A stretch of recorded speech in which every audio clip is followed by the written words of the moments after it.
So King County is losing residents and in turn losing billions in income.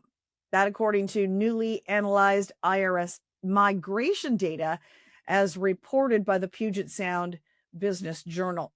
More than 68,000 tax filers left King County in 2023. That is the most complete year for this IRS migration data. And they took with them approximately $2.2 billion in adjusted gross income. Now, again, that's the most recent data, and the trends might not be getting any better. In fact, they may be exponentially worse, according to King County Councilman Reagan Dunn. I spoke with him this morning. He thinks the most recent trends are only going to get worse. This IRS data is kind of the first empirical data we're starting to see.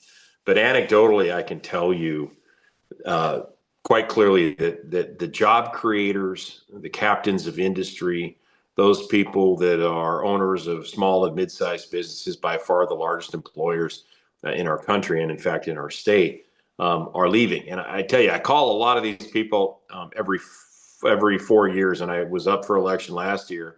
I call to raise money, right? And I'd say a quarter of them will say our accountant and lawyers have told us not to give to any state of Washington races because we are trying to get residency out of state. And that I saw that really hard for the first time this last fall.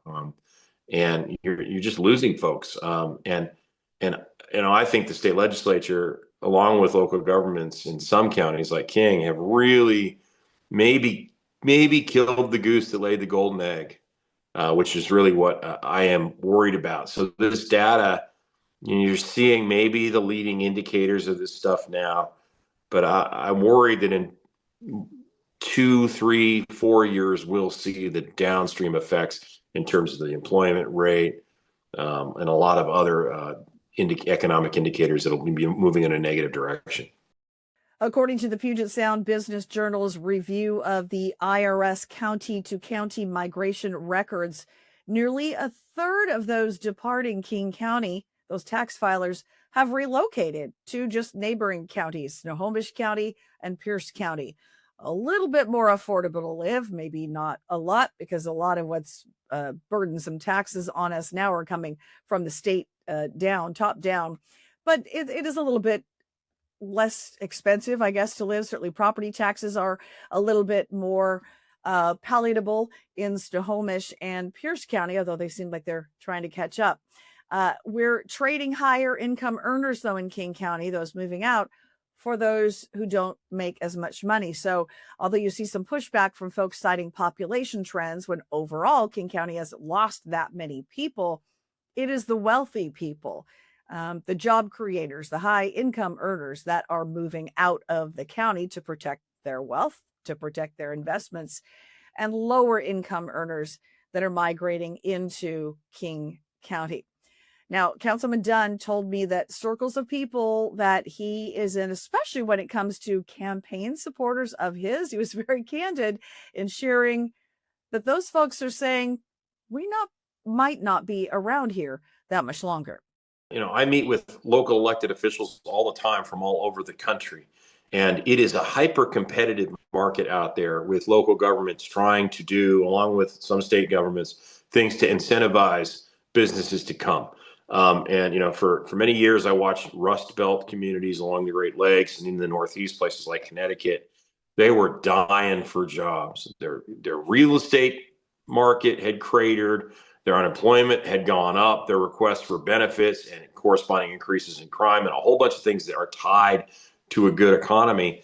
And, you've got states like Montana and Idaho and others actively recruiting these businesses, and where they don't have this massive estate tax where, in addition to what you have to give away to the federal government, another fifth or so of your income when you die goes to the state, which, when you see all the waste, fraud, and abuse happening in Washington State and the governments here, it's no surprise. People don't want to see their life's work thrown away to waste, fraud, and abuse. They'll take it.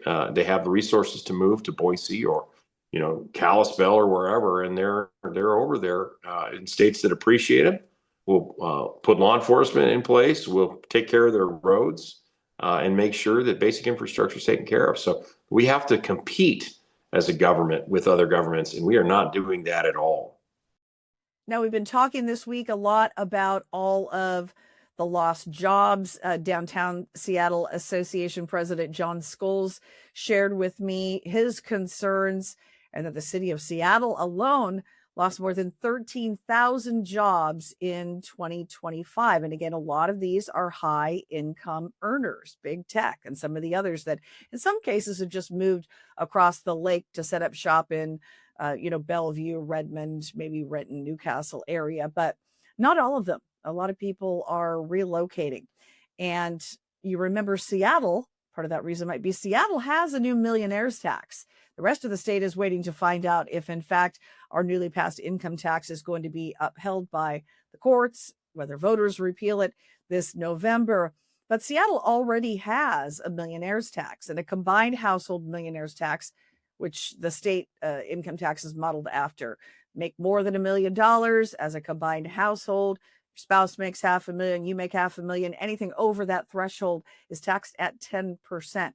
So I asked Councilman Dunn if he thinks Governor Ferguson and majority Democrats who've been pushing these tax policies maybe just don't see what their policies are doing.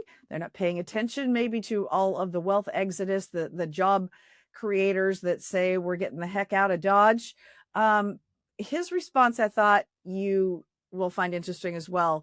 He attributed it to, in large part, arrogance. Part of it's a problem with one party rule for 40 years. That's one issue. I think there's an arrogance that's been developed by some leaders that we can just tax as much as we want and benefit the nonprofit industrial complex that receives these grants, benefit the labor unions, benefit our base constituencies, and that the goose that lays the golden egg will just keep on laying those eggs. But this time, that estate tax issue, people were on the edge to leave, and then the income tax proposal on high earners was the nudge they needed out the door. And the downstream consequences are going to be very real. And you can look back at Jamie Peterson's legislation as probably one of the key linchpins in dramatically hurting Washington State's economy for the next generation. Now, by the way, when it comes to the income tax and the repeal effort from Let's Go Washington and supporters, they just had another record-breaking week for signers. This post here from AI's Jesse Proudman, who posted on X, showing that more than 165,000 signatures have been collected just in the first 2 weeks. Now, July 2nd, less than a month, will be the deadline for all those to be turned into the Secretary of State. And while Let's Go Washington has that 165,000 plus, they want to get close to 400,000 to account for duplicate signers and those who are not, registered voters to begin with, then those signatures won't count. So they've got all these super signing events all over. And I've been seeing increasing reports. You might have seen them as well on social media, some folks that have been vandalizing some of those petitions, threatening, insulting, harassing those that are out doing some of the petition signature gathering. So some of those shenanigans we saw last year apparently repeating themselves again this year.